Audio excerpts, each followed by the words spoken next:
The following program is a special feature presentation of Teleview Channel 4.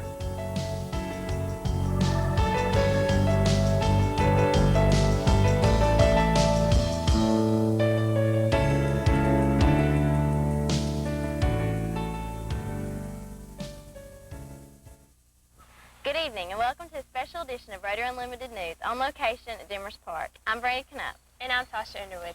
During this newscast, we will be taking a look back at the people and events that made the news during the 98 school year. Before we look back on 98, we would like to take a moment to thank our sponsors, Community Bank and Trust and Habersham Hardware and Home Center. Without your support, we couldn't have made it happen. Thanks again for your continued support of our program at Habersham Central. And while we're on the subject of appreciation, we'd like to give a special thanks to Director and Coordinator, Miss Elizabeth Bill. The 1998 school year was Ms. Bill's first year at Habersham Central, replacing Miss Judy Vinson, who is now enjoying retirement. Ms. Bill, we appreciate you and the hard work and long hours you put into the program this past year. Meeting our deadlines was not always easy, but together we made it all work. When we return, we'll begin our journey back at the people who made 1998 special. Stay with us. Getting to know you, your goals, your banking needs, helping your family, putting you in the lead.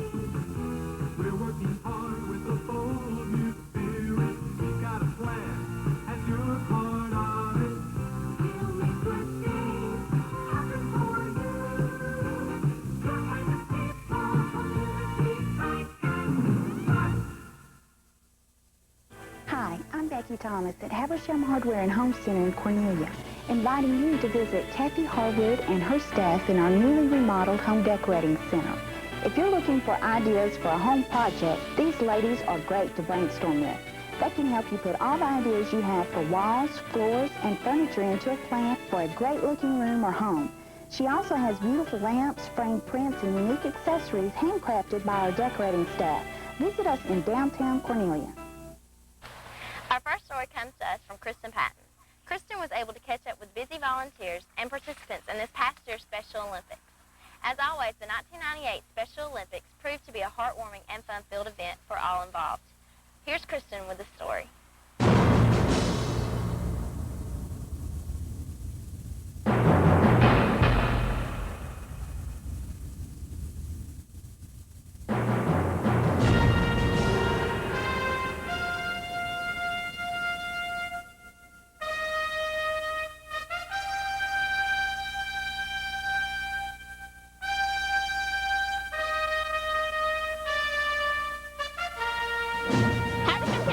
White County came together today at Habersham Central High School to celebrate the Special Olympics. Brandy Canup has more with the story.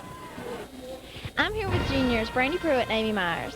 Amy, how does it feel to be a helper at Special Olympics? It feels really great to help these kids have a good time out here and participate in their events and pump them up and get them ready to go, and helps me grow as a person to help these kids that have special needs, to just help them have a great time during Special Olympics. It's really important to them, and so it's great to work with them. Brandy, how did you become a helper? Working through Key Club, Dr. Behrens assigns us a little kid to work with, and we get to help them out in their activities through the day.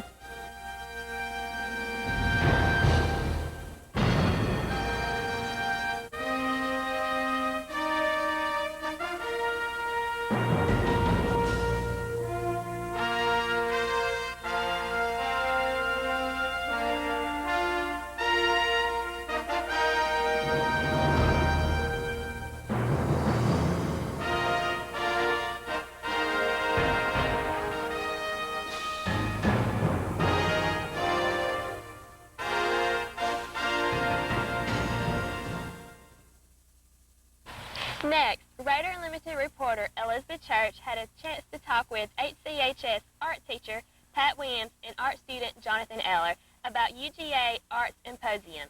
Let's go to Elizabeth, who has more on the story. Here in the art room of HCHS, students throughout the school gather to create their artworks. One such student was recently honored by the University of Georgia for one of his sculptures. On December 12th, Jonathan Eller was accompanied by Habersham Central art teacher Pat Williams to a banquet honoring winning students. Jonathan's sculpture was one of only 87 works chosen for the School Art Symposium.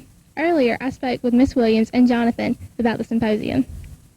Miss Williams, what is the School Art Symposium and how are students chosen for this honor? Well, the Scholastic Art Symposium is a long process. It's a juried exhibition. It's statewide. It begins in the home school. All the art students in any particular school are welcome to enter. Very few are selected, and from there it goes to a regional selection, a juried selection. From the regional selection, it goes to the state selection, or juried. And this year, over 800 pieces were in the final juried selection, and Jonathan's piece was one of 87 that was chosen. So it's a very highly selective process and a tremendous honor. I think Jonathan's the first student to be selected for the Scholastic Art Symposium in about 4 years. So we're real proud of him. Jonathan, could you tell us more about your sculpture and the process in which you created it? Yes, the name of my sculpture is Fallen Angel, and it's a wire sculpture, and I used coat hangers and guitar strings and some lead wire, and it takes about 6 to 10 hours to make one. Well, congratulations, Jonathan. We know this is a great honor, and thank you and Miss Williams both for your time. For Radar Unlimited News, I'm Elizabeth Church. During the winter months of 97 and 98, several Habersham Central students set aside hours of free time to work diligently on the Habersham Central mock trial team. After hours of rigorous practices and critique sessions taught by local attorneys, the team traveled to UGA in Athens to compete against regional schools. Here's Daniel Stafford with more on this year's competition. Each year, several Habersham County students travel to Athens to compete in the regional mock trial competition. These students play the role of lawyers and witnesses in a real court case. Earlier I spoke with Gene Bailey and Carrie Gordon, two members of the mock trial competition team. Carrie, can you tell me a little bit about your experience with mock trial last year? I had a lot of fun with mock trial last year. I worked on the prosecution side. I was a lawyer. I've always wanted to be a lawyer for as long as I can remember, so it was a lot of fun for me. And are you looking forward to doing it again this year? Oh, absolutely. I think it'll be even more fun this year because the case is a little bit more complex, and we have a lot more people involved in it this year. What is the case about this year? It involves hazing and a possible involuntary manslaughter. Thank you very much. Miss Bailey, can you tell us a little bit about the mock trial competition? Yes, the mock trial competition is sponsored by the Georgia Bar, and it is designed to provide young people with an understanding of law, legal issues, and the judicial system. Who are some other schools that Habersham will be competing against? We will be competing against Clark Central, Athens Christian School, Rockdale. And when and where will this be? The competition will be held on February the 28th in Athens. Here are some students representing our school. Jason Davis, Kara Gordon, Amanda Gosnell, Hal Higgins, John Pritchett, Donna Brooks, Heather Parker, Amanda Woodall, Cecily Allen, Daniel Stafford, Cassandra Deal, and Jessica Loudermilk. We thank you for your time and good luck in the competition. Thank you. For Radio Unlimited News, I'm Daniel Stafford. When we come back, we'll have more stories that made the news in 98. Stay with us. Getting to know you, your goals, your banking needs, helping your family, putting you in the lead. We're working hard with a bold new spirit. We've got a plan, and you're part of it. We'll make good things happen for you. Good kind of people, community thinking. Hi, I'm Becky Thomas at Habersham Hardware and Home Center in Cornelia, inviting you to visit Kathy Harwood and her staff in our newly remodeled home decorating center. If you're looking for ideas for a home project, these ladies are great to brainstorm with. They can help you put all the ideas you have for walls, floors, and furniture into a plan for a great-looking room or home. She also has beautiful lamps, framed prints, and unique accessories handcrafted by our decorating staff. Visit us in downtown Cornelia. The Cancer Society's Relay for Life is another story that we feel like is worth repeating. Here's reporter Kelly Payton with this past year's event. Could you tell us about the Cancer Society's Relay for Life? Yes, the Relay for Life, we're going to be having our second annual here in Habersham County at Habersham County Fairgrounds on June 5th and 6th. It's a 24-hour event, so we'll begin setting up at 1 o'clock on Friday, and the opening ceremonies begin at 6, and then we go all through the night with fun and games up until 1 o'clock on Saturday afternoon. And basically how it is set up is we get teams to participate from local businesses, churches. The schools had a great set of teams last year, and they get together before the event and they raise money for American Cancer Society. And then the actual event is so much more than a fundraiser. It also is an opportunity to raise awareness of cancers. The beginning of the ceremonies of the Relay for Life, we have a cancer survivor walk, which is very special. We invite all cancer survivors to come out from the community and walk that opening lap, because this is really what we're doing. We're raising the money so there's more and more survivors, and each year there are more and more survivors to participate. So once we get that started, the teams then begin walking relay style throughout the night. Once it gets dark, we have a luminary candle lighting ceremony where we light candles in honor of those survivors, but also in memory of those who've lost the battle against cancer. And it's a very special community event to bring people together as a community to take up a fight against cancer, and hopefully one day we'll eliminate this as a major health problem, and that's the mission of the American Cancer Society, is to eliminate cancer. Okay. Thank you, and we hope your project is a big success. Thank you. Reporting for Raider Unlimited News, I'm Kelly Payton. Turning now to sports news. During the wrestling season, Jeannie Hardy caught it with Matt Riles and Justin Green, who talked about their views on this season. Here at HCHS, the Raider wrestling team has begun another successful season. I'm here with two of the Raider men, Matt Riles and Justin Green. Matt, can you tell us what the team has been doing to prepare for a winning season? We've been practicing real hard. We've been running a lot and going over a lot of moves, and we look real good for the season. Justin, I understand that y'all started your season off with a victory against Norcross. Can you tell us about it? Yeah, we started off lower weights and did real well. Two freshmen at the lower weights were surprising. Higher weights did real well as usual, and we're looking real good. We wish you good luck on the rest of the season. From Raider Unlimited News, I'm Jeannie Hardy. Each day, memories are made at Habersham Central that we will take with us beyond our high school years. January 25th marks a night that many seniors will not forget. Shonda Moss has more with this story. January 25th, 1998 is a day that will not be forgotten for the senior basketball players, managers, and cheerleaders of Habersham Central. These Raiders were recognized and thanked for their hard work, spirit, and love for the game of basketball, not just for the period of time that they participated at Habersham Central, but for some, their entire lives. Let's take a look at some clips from that very special night.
Thank you, seniors, for all of the great memories and for your dedication over the years. You will never be forgotten. Reporting for Channel 4 News, I'm Shonda Moss. Jody McCutcheon had a rare opportunity this year to speak to local resident Joe London to find out what it is like to work toward an Olympic dream. I'm here with Joe London, a recent competitor at the U.S. Bobsled Olympic Trials. Mr. London, with you being from Georgia, how did you get involved in bobsledding? Well, I was first introduced to bobsledding at a conference in Richmond, Virginia, and the coach was up there and he was talking about what you had to do to try out. And it involves a lot of running and jumping and sprinting, and like in the movie Cool Runnings, sprinters do make the best bobsledders. So I actually never thought I would see the inside of a bobsled. I didn't go up really just to be in the bobsled. I just wanted to compete in those events and see how good I could do compared to the other guys. And when I started training, I didn't tell but 3 people what I was going to do, because in Georgia you just do not tell people that you're training for the bobsled because people will laugh. But actually 6 of the 9 people on the Olympic team are from Georgia, so Georgia has a very big, strong base of bobsledders. You are also diabetic. How has this affected your bobsledding? Okay, well, actually I think it's motivated me to be a very good competitor because I don't want any challenges to use diabetes or any other thing as an excuse not to fulfill my dreams or goals. So actually, if anything, it's helped me. It's made me want to succeed and train and do better. And also, it's in very good control, so that helps me even better. Can you also tell us about how you got with your team and how you guys are doing? Okay, I got with our team when I was in Lake Placid this summer. We spend about 11 or 12 days every August in Lake Placid at the Olympic Training Center, and we have our competitions up there in the National Push Championships. And based on our performance in the National Push Championships, they rank us, and then they put us on a team based on our rankings and our scores. And so that's how they get us on a team. They put us on based on our rankings. Okay, can you tell us about the competitions you've been in and how you got to the Olympic trials? Okay, my first competition was last year in Lake Placid. It was in January and it was cold, and Lake Placid is one of the roughest tracks. It's not even internationally sanctioned now. The European drivers will not come because it's so dangerous. So because it was built in 1930 for the 1932 Olympics, so the sleds are just too fast for it now.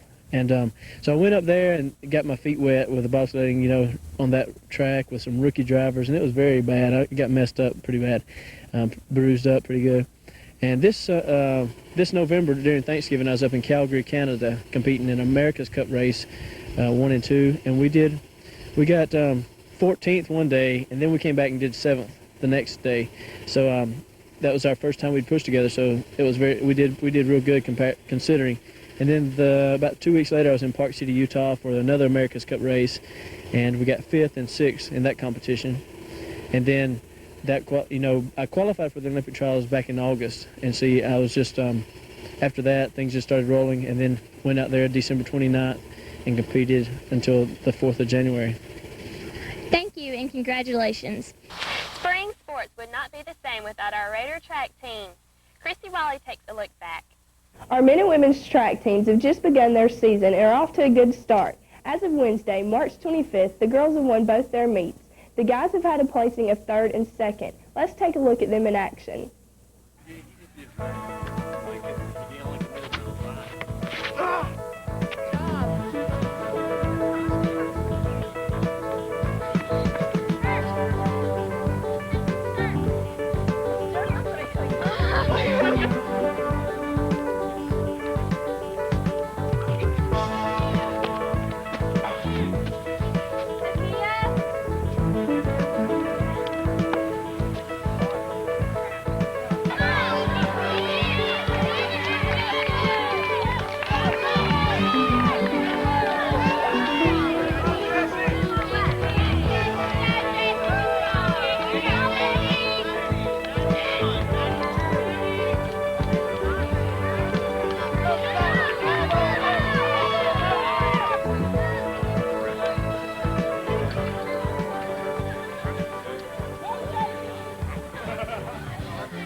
For Raider Unlimited Sports, I'm Christy Wiley. During the month of March, Jeannie Wilburn caught up with Kathy Sanders with highlights of this year's Habersham Home Beauty Pageant. Each year, Habersham Home sponsors a pageant for its residents. I'm here with Kathy Sanders, the Activities Director. Kathy, could you tell us how many contestants are involved in the pageant? Usually about 12 or 15. We had 12 this year. Where does the winner of the pageant go from here? She will go to Atlanta to compete in the Miss Georgia Nursing Home. And could you tell us what's involved in the planning of the pageant? well, you have to get your judges and your entertainment and get all the ladies all prettied up and dressed up for the pageant. But it's really something to see if everybody would come and see it. They would enjoy. Thank you. This year also marked the beginning of a new year for School Superintendent Orville Porter. Cecily Allen has the story. For weeks, residents of Habersham County eagerly awaited the announcement of the new superintendent of schools. After much deliberation, the school board handpicked Dr. Orville Porter, the former superintendent of the Lee County school system. Dr. Porter, could you give us a little information about your background?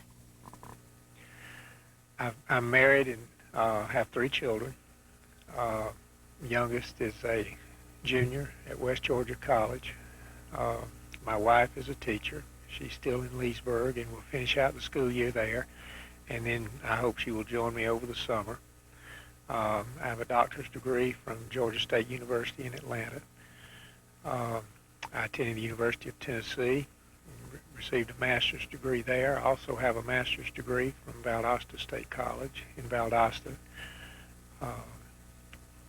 My interests are jogging, gardening, walking. I particularly like to walk with my wife. I enjoy fishing and hunting. And that's about as interesting as it gets with me. Do you have any expectations for your stay in Habersham County? Yes, I expect to enjoy this job in the county for a long time. I've enjoyed it to this point. The people are very nice, very friendly. We've got a tremendous professional staff here in the county, and the support staff is outstanding. Right at this point, I don't know anything negative about coming here. I've enjoyed the experience to this point. I am still new. I'm trying to get my feet on the ground and learn as much as I can about the system, and have read a history of the schools in the county to help with that background. I've reviewed the SAC studies recently and found out needs that each school has, and we'll be trying to address those needs in the months ahead.